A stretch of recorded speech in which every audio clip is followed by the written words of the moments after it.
On fait face à de la violence physique. Les violences verbales, les insultes. C'est peut-être fort de dire qu'on se sent pas en sécurité, mais en tout cas, on a peur pour nous, quoi. On a beau être soignant et être blindé et tout, il y a des moments où ça passe pas. On est en première ligne.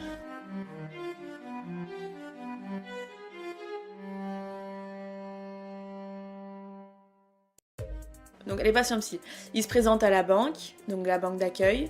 Donc soit ils peuvent se présenter d'eux-mêmes en nous disant, par exemple, j'ai fait une tentative de suicide, j'ai avalé tant de médicaments, voilà. Soit, la plupart du temps, ils vont être amenés par une ambulance ou des pompiers parce que ça va être quelqu'un qui va les avoir prévenus, tout ça.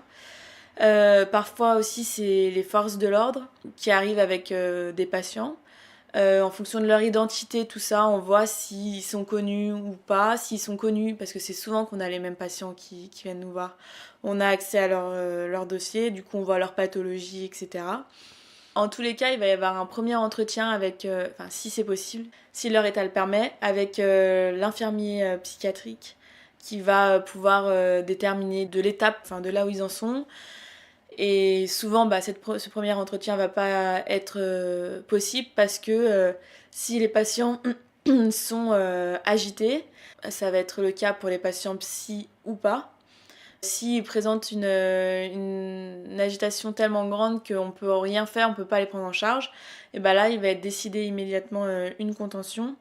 Donc, il y a des interphones dans tout l'hôpital, dans tous les box, dans les couloirs et à la banque. Et si un soignant décide de contenir le patient, si c'est ce qui est décidé, on va appeler à l'interphone des bras en disant on a besoin de bras à tel endroit pour que le maximum de soignants se détachent de ce qu'ils sont en train de faire pour pouvoir mettre en place donc la contention. Alors ça va vraiment concerner tous les soignants, toute l'équipe pluridisciplinaire. Ça va de la SH, l'aide-soignant, les médecins, ça peut vraiment être tout le monde, quoi. Toute personne, tout professionnel de l'hôpital. Du coup voilà, il y a des protocoles, il faut être minimum 7 pour les contentions, donc il y a 2 soignants à chaque membre et 1 à la tête. Après ça c'est en théorie. Ça fait pas du tout 7 en fait, ça fait 9. Il faut donc être 9.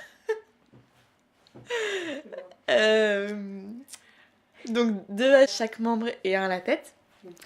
Sauf que oui, c'est la théorie parce que souvent, en fonction du degré d'agitation du patient, il faut qu'on soit plus que ça. Donc dans ce cas-là, ça peut se faire, si ces décompressions arrivent, ça se fait à la banque.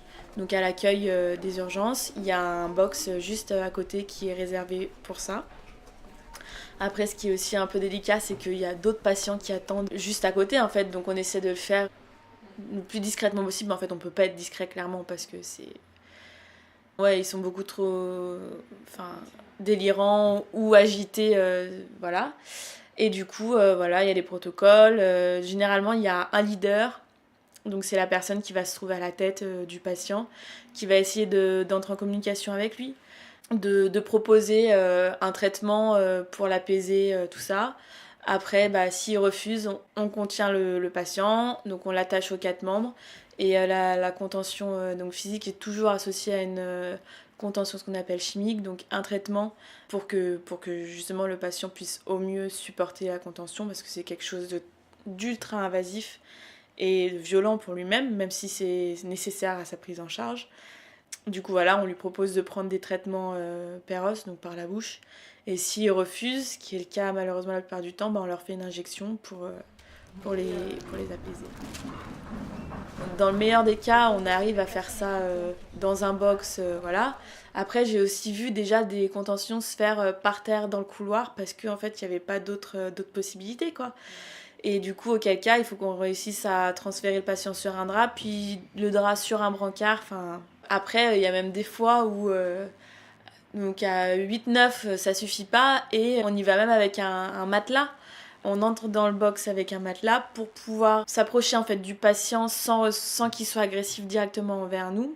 Et après, une fois qu'on arrive un peu à l'isoler dans un coin du box avec le matelas, là, on va pouvoir aller vers lui et puis le contenir, quoi. Donc il y a vraiment plein de cas différents, et des fois au tout début quand on arrive et qu'on voit ça, on se dit mais c'est pas possible.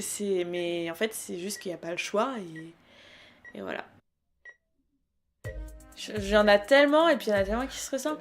Si, il y en a une qui était enfin, j'avais ressenti un peu plus violemment que les autres. C'était en fait un patient qui était en plein milieu du couloir et qui en fait clairement essayait de fuir les soignants. Du coup, on avait fait la contention en plein milieu du couloir. Pour le coup, c'était un homme super grand, super costaud. Donc c'était pas neuf, c'était, je sais pas, on devait être au moins 15.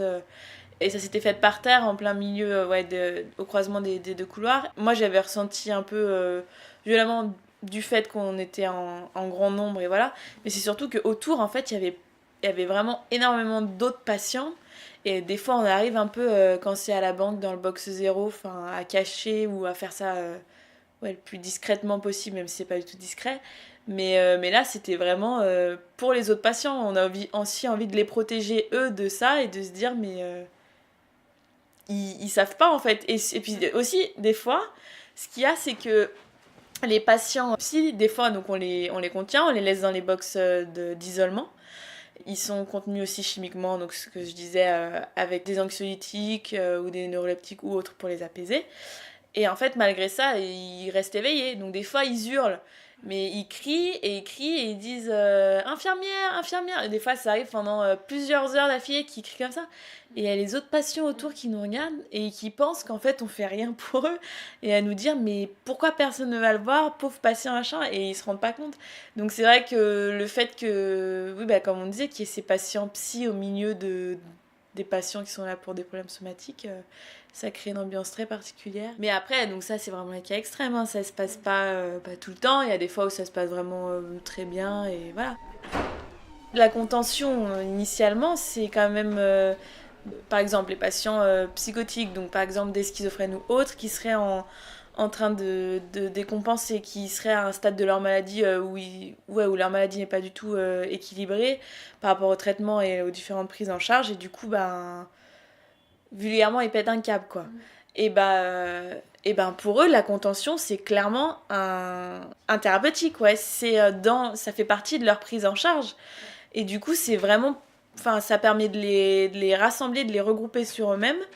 Ça fait partie du cadre, ce qu'on appelle en psychiatrie, et du coup c'est un acte de soin, hein. Donc comme ça peut paraître très violent mais c'est vraiment s'ils en ont besoin à l'instant T quoi.